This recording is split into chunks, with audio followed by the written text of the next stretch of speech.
ನಮಸ್ತೆ ಎಲ್ಲರಿಗೂ. ಹಾಸ್ಪಿಟಲ್ ಅಂದ ತಕ್ಷಣ ನಿಮ್ಮ ತಲೆಗೆ ಬರುವಂತಹ ಥಾಟ್ ಏನು? ಒಂದನೇ, ಹುಷಾರಿಲ್ಲದಾಗ ಹಾಸ್ಪಿಟಲ್ಗೆ ಹೋಗ್ತೇವೆ, ಆಕ್ಸಿಡೆಂಟ್ ಆದಾಗ ಹಾಸ್ಪಿಟಲ್ಗೆ ಹೋಗ್ತೇವೆ, ಇಲ್ಲದಿದ್ದರೆ ಯಾವುದಾದ್ರೂ ಇನ್ಸಿಡೆಂಟ್ ಆದಾಗ ಹಾಸ್ಪಿಟಲ್ಗೆ ಹೋಗ್ತೇವೆ. ಕರೆಕ್ಟ್ ಅಲ್ವಾ? ಆ್ಯಂಡ್ ಹಾಸ್ಪಿಟಲಲ್ಲಿ ಇದ್ದು ಎಕ್ಸ್ಪೀರಿಯನ್ಸ್ ಮಾಡಿದವರ ವಿಚಾರವೇ ಬೇರೆ. ಅಲ್ಲಿದ್ದಂತಹ ಪ್ಯಾರನಾರ್ಮಲ್ ಆಕ್ಟಿವಿಟೀಸ್ ಏನೇ ಆಗಿದ್ರು ಅದನ್ನೆಲ್ಲ ಎಕ್ಸ್ಪೀರಿಯನ್ಸ್ ಮಾಡಿದವರ ವಿಷಯನೇ ಬೇರೆ ಆಗಿರ್ತದೆ. ಸೊ ಇವತ್ತು ಕೂಡ ನಾನು ಹೇಳುವಂತಹ ಸ್ಟೋರಿ ಬ್ಯಾಂಗ್ಳೂರಿನ ವಿಕ್ಟೋರಿಯಾ ಹಾಸ್ಪಿಟಲ್ನ ಬಗ್ಗೆ. ಸೊ ಹೆಲೋ ಗೈಸ್, ನಾನು ನಿಮ್ಮ ರಶ್ಮಿ. ಇವತ್ತಿನ ವಿಡಿಯೋದಲ್ಲಿ hospital, Bangalore hospital Victoria the ಬಗ್ಗೆ ನಾನು ಮಾತಾಡಲಿಕ್ಕಿದ್ದೇನೆ. ಸೊ ಈ ಹಾಸ್ಪಿಟಲ್ ಫೇಮಸ್ ಆಗಿದ್ದು ಹೇಗೆ ನಿಮ್ಗೆ ಎಲ್ರಿಗೂ ಗೊತ್ತಿರ್ಬೋದು. ಬಟ್ ನಾನು ಹೇಳುವ ಪ್ರಕಾರದಲ್ಲಿ ಈ ಹಾಸ್ಪಿಟಲ್ ಫೇಮಸ್ ಆದದ್ದೇ ಒಂದನೇ ದೊಡ್ಡ ಕಾರಣ ಇಲ್ಲಿ ನಡೆದಂತಹ ತುಂಬನೇ ಪ್ಯಾರನಾರ್ಮಲ್ ಆಕ್ಟಿವಿಟೀಸ್.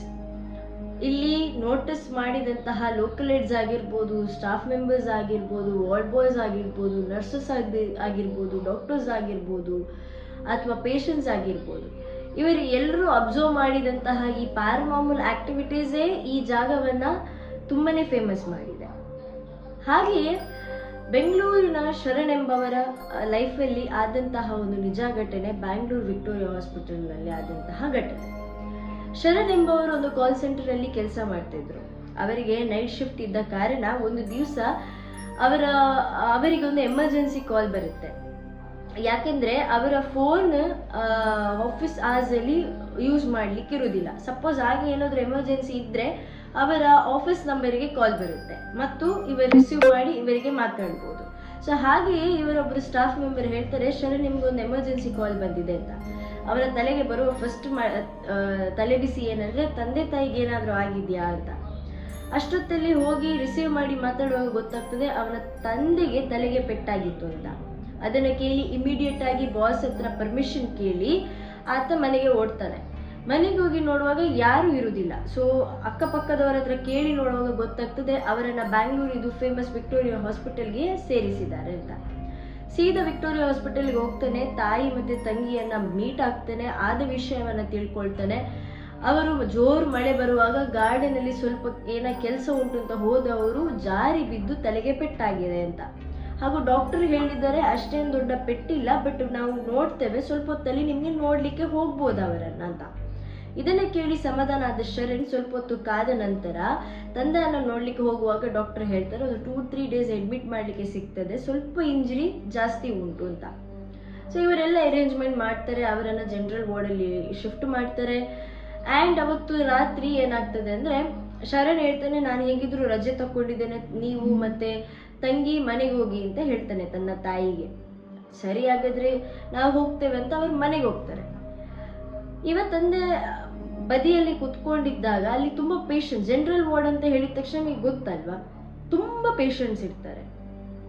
ಹಾಗೆಯೇ ಅವನ ತಂದೆಯ ಬೆಡ್ಡಿನ ಮುಂದೆ ಇನ್ನೊಂದು ಬೆಡ್ ಇರ್ತದೆ. ಆ ಬೆಡ್ಡಲ್ಲಿ ಒಬ್ಬ ಅಜ್ಜ ಮಲ್ಕೊಂಡಿರ್ತಾನೆ. ಆ ಅಜ್ಜ ಹೇಗಿದ್ದ ಅಂದರೆ ತುಂಬ ಸಪೂರಾಗಿ, ಅಂದರೆ ಇವತ್ತಿಲ್ಲದ್ರೆ ನಾಳೆ ತೀರ್ಕೊಳ್ಬಹುದು ಎಂಬಂತಹ ಪರಿಸ್ಥಿತಿಯಲ್ಲಿದ್ದ. ನರ್ಸಸ್ ಅವರ ಬಗ್ಗೆ ತುಂಬಾನೇ ಕೇರ್ ತಗೊಳ್ತಿದ್ರು. ಇದೆಲ್ಲ ನೋಡಿದ ಶರಣಿಗೆ ಕುತೂಹಲ ಜಾಸ್ತಿ ಆಗ್ತಿತ್ತು. ಅವ್ರು ಹೇಗೆ ಬದುಕ್ತಾರ, ಹುಷಾರಾಗ್ತಾರ, ಏನು ಎತ್ತ ಪತ್ತ ಎಲ್ಲ ತಲೆಗೆ ಬರ್ತದೆ. ಆ್ಯಂಡ್ ಈ was such a fascinated person. ಈ ಒಂದು ಕಿತಾಪತಿ ವಿಷಯದಲ್ಲಿ ತುಂಬಾನೇ ಫ್ಯಾಸಿನೇಟ್ ಆಗಿದ್ದ. ಆಗ ಅವನ ತಲೆಯಲ್ಲಿ ಯಾವುದೇ ಒಂದು ವಿಷಯ ಕುತ್ಕೊಂಡ್ರೆ ಅದು ಎಂಡ್ ಆಗುವವರೆಗೆ ಅವನ ತಲೆಯಲ್ಲಿ ಇರ್ತದೆ. ಸೊ ಹಾಗೆ ಅವತ್ತೊಂದು ಅವರ ಬಗ್ಗೆ ಥಿಂಕ್ ಮಾಡ್ತಾ ಮಾತ್ರ ಟೈಮ್ ಹೋಗ್ತದೆ. ರಾತ್ರಿ ನಾವು ಊಟ ಆಗ್ತದೆ, ಟ್ಯಾಬ್ಲೆಟ್ಸ್ ಎಲ್ಲ ಕೊಟ್ಟು ಇನ್ನು ನಾನು ಹೊರಗೆ ಹೋಗಿ ಮಲಗ್ತೇನೆ ಅಂತ ಹೋದ ಶರಣ್ ನೋಡುವಾಗ ಜನ ತುಂಬ ಇದ್ರು. ಅದಕ್ಕೆ ಪುನಃ ಹಿಂದೆ ಬಂದು ತನ್ನ ತಂದೆಯ ಬೆಡ್ನ ಕೆಳಗಡೆ ಒಂದು ಚಾಪೆ ಹಾಕಿ ಮಲಗ್ತಾನೆ. ಟಯರ್ಡ್ ಆಗಿದ್ದಂತಹ ಶರಣಿಗೆ ಬೇಗ ನಿದ್ದೆ ಬರ್ತದೆ. ಬಟ್ ಅರೌಂಡ್ ಮಿಡ್ನೈಟ್ 1 ಗಂಟೆ ಆಗುವಾಗ ಆತನಿಗೆ ಎಚ್ಚರಿಕೆ ಆಗ್ತದೆ. ಎದ್ದಂತಹ ಶರಣ್ ಕಣ್ಣು ಬಿಟ್ಟು ನೋಡುವಾಗ ಆತನ ಮುಂದೆ ಇದ್ದಂತಹ ಅಜ್ಜನ ಬೆಡ್ಡಿನ ಅಕ್ಕಪಕ್ಕ 3 ಜನ ಸ್ವಲ್ಪ ಶ್ಯಾಡೋವೇಟ್ ಫಿಗರ್ ಇತ್ತು. ಅದು 3 ಜನ ಕೈ ಹಿಡಿದು ಅವರ ಸುತ್ತ ತಿರುಗ್ತಾ ಇದ್ರು, ಯಾವುದೋ ಒಂದು ಮಂತ್ರ ಹೇಳಿದ್ರು. ಅದನ್ನು ನೋಡಿ ಭೂತ ಅಂತ ಅನ್ಕೊಂಡು ಈತ ಕಣ್ಣು ಮುಚ್ಚಿ ಮಲಗಿದವ. ನೆಕ್ಸ್ಟ್ ಡೇ ಮಾರ್ನಿಂಗ್ 8 ಗಂಟೆಗೆ ಎದ್ದಾಗ ಫಸ್ಟ್ ಅವನ ತಲೆಗೆ ಬಂದ ವಿಷಯವೇ ಅದು. ಅವ ನೋಡಿದ ಕನಸ ಆ ರೀತಿ. ಇಮಿಡಿಯೇಟ್ ಅಜ್ಜನ ಬೆಡ್ ನೋಡುವಾಗ ಅಜ್ಜ ಮಲಗಿರ್ತಾರೆ. ಎದ್ದು ಆತನಿಗೆ ನೈಟ್ ಶಿಫ್ಟ್ ಅಲ್ವಾ, ಸೊ ಮನೆಗೆಲ್ಲ ಹೋಗಿ ಫ್ರೆಶ್ ಅಪ್ ಎಲ್ಲ ಆಗ್ತಾನೆ. ತಾಯಿ ಮತ್ತು ತಂಗಿ ಹಾಸ್ಪಿಟಲ್ಗೆ ಬರ್ತಾರೆ ತಂದೆಯನ್ನು ನೋಡಲಿಕ್ಕೆ. ಈತ ಮನೆಯಲ್ಲಿ ಕುತ್ಕೊಂಡು ಆಲೋಚನೆ ಮಾಡ್ತಾ ಇರ್ತಾನೆ, ನಾನು ನೋಡಿದ್ದು ಸತ್ಯನಾ ಅಥವಾ ನಾನು ಕನಸು ಕಾಣ್ತಿದ್ನಾ, ರಾತ್ರಿ ಏನಾದರೂ ಕನಸು ಬಂದಿದ್ಯಾ ಅಥವಾ ಅದು ನಿಜಾನಾ, ಅದು ಭೂತನ, ಈ ರೀತಿ ಎಲ್ಲ ವಿಚಿತ್ರ ವಿಚಿತ್ರ ಥಾಟ್ಸ್ ಅವನ ತಲೆಗೆ ಬರ್ತಾ ಇತ್ತು. ಸೊ ಇನ್ನು ಆಫೀಸ್ ಹೋಗುವ ಮೊದಲು ಪಪ್ಪನ ಹತ್ರ ಮಾತಾಡಿ ಹೇಗಿದ್ದಾರೆ ಅಂತೆಲ್ಲ ನೋಡಿ ಮತ್ತೆ ಹೋಗುವ ಅಂತ ಹಾಸ್ಪಿಟಲಿಗೆ ಹೋಗ್ತಾನೆ. ಇನ್ನೊಂದು ಸೈಡಲ್ಲಿ ಕುತೂಹಲ ಇತ್ತು ಅಜ್ಜನಿಗೆ ಏನಾಗಿದೆಯಾ ಅಂತ. ಅಲ್ಲಿ ಹೋಗಿ ಪಪ್ಪನ ಹತ್ರ ಮಾತಾಡಿ ನೋಡುವಾಗ ಅಜ್ಜ ಬೆಡ್ಡಲ್ಲಿ ಇರೋದಿಲ್ಲ. ಸೊ ಆ ಪಪ್ಪನ ಹತ್ರ ಕೇಳ್ತಾನೆ ಅಲ್ಲಿದ್ದಂತಹ ಪೇಷಂಟ್ ಎಲ್ಲಿ ಅಂತ. ಆಗ ಅವ್ರು ಹೇಳ್ತಾರೆ ಅವರು ರಾತ್ರಿ 2 ಗಂಟೆ ರಾತ್ರಿಗೆ ತೀರ್ಕೊಂಡಿದ್ದಾರಂತೆ ಅಂತ. ಇವನಿಗೊಂದ್ಸಲಿ ಕೇಳಿ ಶಾಕ್ ಆಗ್ತದೆ, ಯಾಕಂದ್ರೆ ಈತ ನೋಡಿದಂತಹ ಆ ಇನ್ಸಿಡೆಂಟ್ ನಡೆದದ್ದು 1-1.5 ಗಂಟೆಯ ನಡುವಲ್ಲಿ. 2 ಗಂಟೆ ಆಗುವಾಗ ಅವ್ರು ತೀರ್ಕೊಂಡಿದ್ದಾರಂತ ಹೇಳುವಾಗ ಇವನಿಗೆ ಕನ್ಫರ್ಮ್ ಆಗ್ತದೆ ಇವ ನೋಡಿದ್ದು ಕನಸಲ್ಲ, ಅವ ನೋಡಿದ್ದು ನಿಜವಾಗಿ ಆದಂತಹ ರಿಯಾಲಿಟಿ.